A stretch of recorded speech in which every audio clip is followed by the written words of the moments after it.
Got into the new crib finally. Haven't really made up the garage yet, which is gonna be the man cave slash studio. So got a little makeshift behind the dining room table right here. Able to shoot videos in my own crib again. Feels good. It's Friday, October 4th, about 10:30 p.m. Central Time, my time. When your channel's small, when you do live videos, sometimes it's hit or miss. Being that it's 10:30 on Friday night, people should be up, but I go to about the 5 or 10 o'clock mark, see what the crowd looks like. If it's good, and we continue doing the show.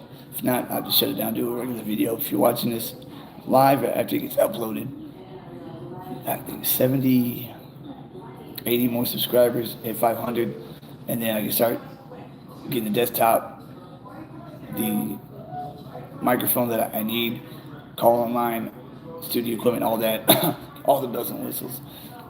So subscribe, like, and share. If you start listening to my content, I don't have the inside track like Mike Fisher does because he works inside the store. I don't have the hookups that big dogs do like Law and Mark Holmes or whatnot. Pretty similar to Cowboys fan talk, except I've watched this team since '93.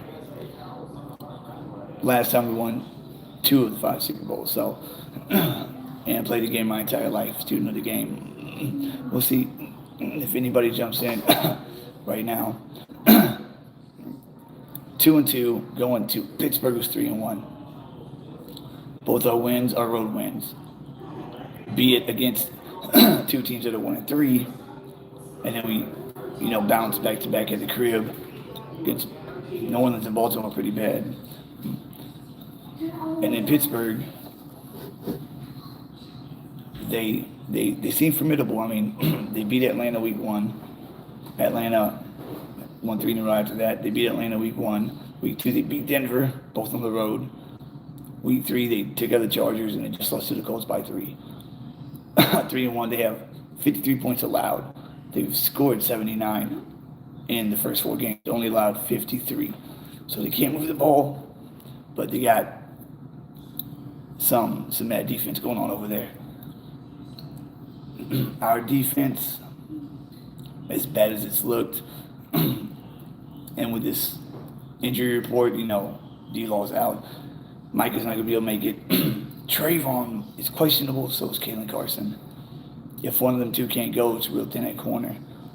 But I think the defense is good enough to be able to hold this Pittsburgh offense. It's going to be up to Dak, number 4, to go up against that defense. It's allowed 53 points in 4 weeks.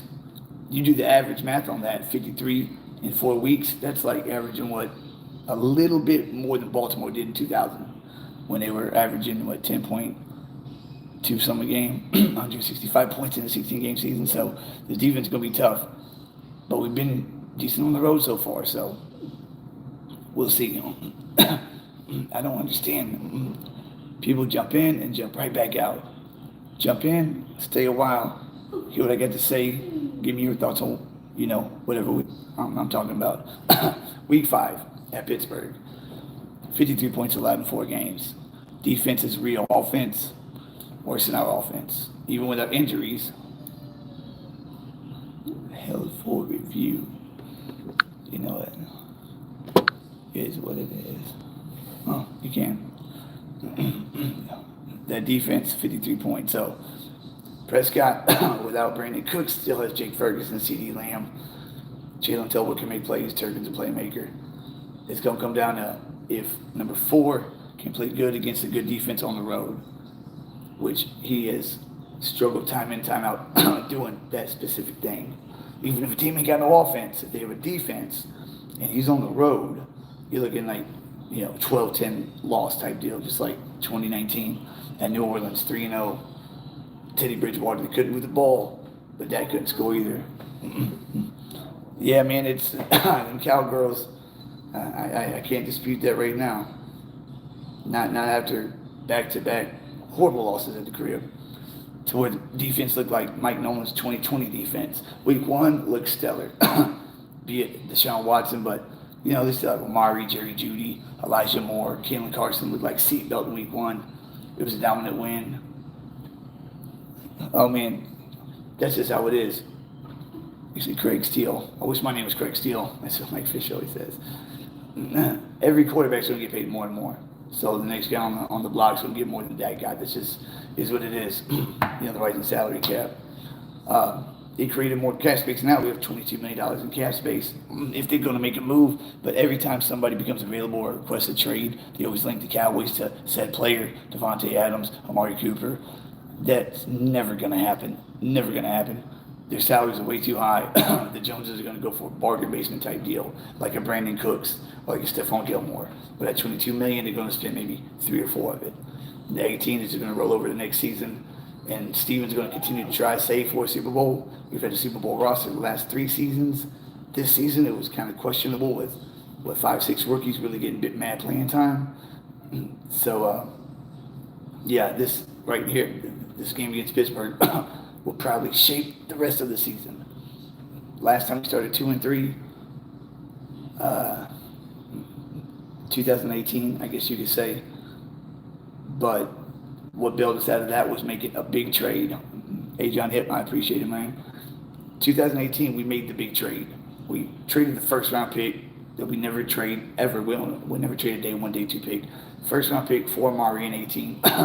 We lost the first game with him at Tennessee, but then won 7 in a row. That fixed it. A similar type trade this season on offense or defense could possibly have the same outcome. But are they going to do it? They just paid 88, and they just paid 4. So they ain't going nowhere for a long time, and they're going to pay 11 this offseason. So the nucleus of this team is going to be here for a long time. Are they going to go in like they said they would, especially with the injuries? Law's going to be out for hey, what's going on, Chris? This is a big game for our Cowboys with this brutal stretch. Pittsburgh, Detroit, San Fran, Atlanta, and Houston. You ain't lying, brother. And who would have thought Atlanta would be, they're 3-2, but they've been playing tough all year, and they won 3 in a row. Kirk Cousins maybe still has a little bit left in the tank, and, they got Bijan from last season. San Fran still remains our nightmare. And then, Houston, this schedule is not like last year's. Last year's schedule was pretty crisp, cakewalk. This schedule is a gauntlet. I predicted 12 wins before the season started. And then New Orleans and Baltimore happened. 6 consecutive possessions, 6 scores, week 2. And then continue that on week 3 at the crib. Baltimore scored on their first 2 possessions, no problem. Then we go to the Giants, and it's a nasty win. We last season we beat the Giants 40-0, and then 49-17. That was the biggest, sweep point differential against Cowboys and Giants ever. And then we go to MetLife and we win by 5. The game was a bad call or 2 away from going the other way. So us struggling against the Giants wasn't very uplifting at all, I can tell you that. So going to against Pittsburgh, we beat the Browns on the road 1-3, and we beat the Giants on the road 1-3. Now we're going to play a 3-1 team on the road, and the Steel City is no joke. And they have a couple of guys out. The biggest guy they have out is Alex Highsmith. Pretty good playmaking linebacker. Cordell Patterson, their backup running back, is going to be out, and some no-name tight end. And then there's a few guys questionable. Russell Wilson's questionable. But other than that, they're pretty healthy. So with these injuries that we have, and the spot that we're in, 2-2, this is really going to define what this team is about. If they're going to find that grit, that next man up mentality for real, because we haven't played a game without Micah since we drafted him. Or maybe just one, but it wasn't a game like this. And Tank Lawrence hasn't missed a game in forever. Brandon Cooks hasn't been the number 2 receiver that we hoped he would be, but it's and then Kalen Carson, if they both can't go, we're really going to see what the bench looks like. I would like to predict a win. I usually do, but on this right here, I would. Man, I would say it's a pick game. It's a pick game, I would say. I wouldn't even put a point spread on it. I know we're not favored, but I wouldn't even put a point spread on it. Because it's going to be an ugly, low-scoring game, most likely. 12-13, 12-10, something like that. I'd be shocked. I'd be shocked if we got like 21-10. 28-7, something like that. Completely shocked. We need a crowd in here. Y'all put out a point. I address it. I put out a point. Y'all address it. It's interaction. Interaction, guys. Going over the Pittsburgh game. What's y'all's biggest key to the game? Because I'm looking at offense at number 4 all day. It's going to be tough without Law, the Lion. We have Marshawn Nealon's out too, that's right. And the new guy, KJ Henry. Yeah, well, he was a 5-star prospect, KJ Henry. So, it's better to have him than not with our 2 starting defensive ends out. This just reminds me a lot of like 2019 going to New England or 2019 going to New Orleans, something like that. What New England was 13-9. Couldn't cross the 30-yard line. So when T.J. Watt, he's going to be lining up over number 60 a lot. Now I know he's had Myles Garrett, this and that, but he's allowed a good amount of sacks and he's got 7 holding penalties already. So Tyler Guy needs to calm down, channel that inner left tackle in him that he could be, because it's his first time playing left tackle. Tyler Smith could do it, even though he was a left tackle. He was the highest penalized guy in FBS football. If Tyler Smith can play left tackle great in 22 as a rookie, I believe Tyler Guyton can too, and he's built more like a tackle than Tyler Smith. So that's going to be key matchup. How much we chip him, how much we double Watt, because it can't be one-on-one. If it's one-on-one, it's going to be a 2017 game in Atlanta. Well, the left tackle. I just said back here, remember? Adrian Claiborne gets 6 sacks. Tyler Guyton and T.J. Watt's going to be on the right side the entire game. And the game's going to come down if Prescott can penetrate his Pittsburgh defense, beat a good defense on the road. So they're going to need to put Shoemaker and, chip, double, triple team TJ, make Cameron Hayward get you, make somebody else get you. So if TJ Watt wrecks this game, then Pittsburgh's going to walk out with an easy win. That's my key on offense. Neutralize him, give Dak some time. Dak will make it happen. Lamb will show out. Games like this, CeeDee Lamb can show out in. It's going to be a low-scoring affair probably, but if Dak can crack 17, if Dak can crack 20 points, that should win the game. Because I don't see Pittsburgh scoring more than that. Even with as bad as our defense looked at home, those back-to-back games, and the injuries that we have, that Pittsburgh offense is very anemic. Whether it's Russ at quarterback, Justin Fields, it don't matter, really. Offense is not, it's like that 0-2 Bucks almost right now is what they look like. Horrible offense, but really good defense. Our offense can play damn well against a good defense. I mean, Patriots in 21 had a damn good defense, and Dak put up more points on them than he did anybody else season. So we'll just see. Turpin, if he can step up, feed the ball to 88. Last game, Lamb got 7 targets, 94 yards, something like that in the first half. In the second half, he got 2 targets, 1 catch. I don't understand that. If they're starting to bracket him or double him, adjust, put him in motion. Every play, put him in motion, run or pass. Because, Tom Down hits it all the time, but us not running motion, no window dressing at all, going like a 94, 95 style offense. Lining up in something very simple, the formation is, and nobody's going in motion. It's easy to read what it's going to be. Charles, our running game is ranked 30th. We need to run the ball. I can't remember how bad we have run the ball. Mike McCarthy needs to mix it up. Yeah, this is the first season that we haven't been able to run the ball very well. 21, we ran it well. 22, damn well. And last year, we ran it good enough. Elliott looked like he had some juice week 1 with that, first carry of the season, of course. Hurdles the defender, gets called back. But, if Dalvin Cook hasn't got the nod yet, I'm assuming there's a reason why. Maybe he was as bad as he looked with the Jets last season, but Zach Wilson at quarterback side, I don't know. I would bet my money's better than Deuce Vaughn right now. Rico Dowdle's the best back that we've put on the field, but you got to try Dalvin Cook. You got to try some new blood. keep going with 15 and 23 for now. Take 42 out, let him sit. He said all last year anyway. Put in Cook and see if he can spark any kind of, running game. If the line can block this half-ass, a good running back can make his own hole or misdirect, cut back.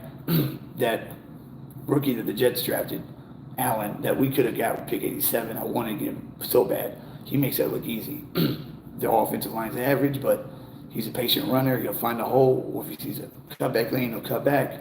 If Dalvin Cook still has any of that left, then he should definitely dress up on week 5. 4 weeks he hasn't played, and that's very surprising. Exactly, Charles, right on point. Yeah, I mean, unless you're gonna sign somebody or trade for somebody, but if it gets to week 8 and we're 3-4, 4-3 like we were in 2018, and we have the cap money big time now. That got extended, and they restructured Terrence Steele's contract. $23 million available. So I mean, they could trade for Devontae Adams or Amari Cooper, but that amount of money they won't do it. We traded for Cooper in 18 when he was on his rookie deal. You know what I mean? Not when he was a $20 million receiver, and we only kept him 2 years when he was. But somebody, maybe Damon Pierce, our running back from Houston. I don't know why they haven't, just called him. Hey, what would you do with this guy? Because they have enough running backs. That running back, wide receiver, or somebody on defense that can make a big enough difference to make a difference. And that's the hardest thing to get right there. An impact receiver, impact running back, that's you shot on nailing that's pretty good, but finding that defender that just changes everything is hard to do. Pittsburgh did it with Fitzpatrick in 2019. Gave a first round, got him. Their defense got super legit, has been ever since. But to find that defensive player that just kind of solidifies everything is tough, unless you get a top end superstar that nobody could afford, like Jalen Ramsey, Vita Vea. He done got paid already. But we'll see. But if we make a trade, I bet you it's only one. I doubt we make multiple impact trades during the season. We do that during the off season. But it has to get bad enough, though. If we come out and we beat Pittsburgh and we go to 3-2, the Joneses are going to be satisfied. They're going to be content. And then we're going to invite Detroit to our house at 3-2, smelling ourselves because we won 2 games on the road in a row. And when we realize that we're back at the crib where we just got waxed 3 times in a row, this team has to stay focused. And like you were saying, it comes down to Mike McCarthy. That's for sure. He's on the hot seat. He didn't get an extension on his contract this last year on his deal. If the team comes out flat, disinterested, or just not playing well, that falls on the head coach. You know what I mean? There's still no discipline. There's no reverential fear of the head coach like you need, like a Tom Coughlin, like a Bill Belichick, a Jimmy Johnson. Even though these players are getting paid big money, certain coaches command respect. Some don't. Mike McCarthy did early stint in Green Bay.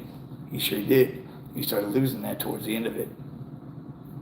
Did he get it back? 12 wins in a row 3 times, But he kind of inherited a good team, though, and he had a hell of a good defensive coordinator for those 3 seasons. So I thought week 1 was going to define the season because it was a big game on the road. But as we know, week 1 lies. And I was like, well, if we beat Cleveland, all we do, we got 7 road games left and 9 at home. And those 3 road games are Giants, Washington, and Carolina. Well, after week 2 and 3, they blew all that out the water. Now, this game at Pittsburgh, week 5, is going to define where we go for the rest of the season because it's no chump team. They could be a contender. We don't know. It's only the first quarter's been played out. Pittsburgh could be a contender, or they could be, just middle of the pack. They could finish 10-6 after a 3-1 start. We don't know what they are yet. But we know the defense, even though it only played Atlanta, not a big offense. Denver, who can't move the ball very well. Chargers have a decent offense, and the Colts, all right, you know what I mean? But they haven't played no prolific offense yet. But still 53 points in 4 games. You do the math, it's 12 points a game they're averaging on defense allowed. We've lit up 104. And that's because the 2 teams took their foot off the gas. Those week 2 and week 3 could have been way higher scores than that. Now we've scored 97 on offense, but a lot of that is deceptive, just like 2019. Looks very similar to the 2019 team. Very similar, but we'll see this week. If we go on the road and win, even if it's 13-12, last minute field goal by Dan Bailey, they're still going to show this team is hungry enough to go where it wants to go, if it wants to go there, with all the injuries that it has. Talking about Law and Parsons, two of the best linemen that you have by far. And then Diggs or Carson, both of them questionable. And then Brandon Cooks. Say what you want about Brandon Cooks, still a damn good receiver. As the number 2, he's great. You're just not using him the right way. They're putting him on hitch routes all the time. Put him on a go route. Put him on a stop and go. You know what I mean? Use that speed like you're using Turpin. But with Diggs out, you still got Ferguson and Lamb, and the receivers are there. It's that offensive line up against that Pittsburgh defensive line is going to decide the game. I want to predict the victory, but I'm just going to predict the low-scoring game. I said 12-13, 12-15, some weird score like that is what it's going to be. If anybody breaks 21 points, I'd be shocked. I'd be shocked, but it's going to be a fucking hell of a game, though. I am pumped now. Finally, back in the new crib now. I can actually enjoy every game, watch it at my house. So it's going to be on the pop, and it's going to be live, that's for sure. Here, pretty soon, the next week or two, we get to paint my side of the garage and whatnot, man cave it out. That's where I'm going to start shooting videos from. It's going to be dope. This is just a little makeshift background right here my wife made. It suffices for now, but in a couple of weeks it's going to be live. So everybody subscribe, like, and share. Look out for my videos because it's going to be popping up again. And I appreciate it, Chris. Great minds think alike. Yeah, that's just my take, my take on week 5 and what I've seen from our 2 victories. 1 dominant victory, 1 close victory, and 2 ass whoopings. If we went to the Giants and it would have been 49-17 or 40-0 like it was at the Giants last season, we'd be okay, maybe they caught some spark. But 20-15, it was ugly. It was ugly. The CeeDee Lamb don't, beat that corner when they go on the safety blitz and they got 1 high safety. If Lamb don't make that move to get open for that touchdown, it's a different game. It's a way different game right there. Not including the flags that got picked up. You know what I mean? So that's why it's imperative that 88 makes it a statement in Pittsburgh. Goes for $150, 10 catches. We've seen him take over games last season. 88 can take over games. Now, I think he's the best 88 we've had in franchise history. My favorite, just personal favorite, is that one right there, Des Bryant, just because of his swag.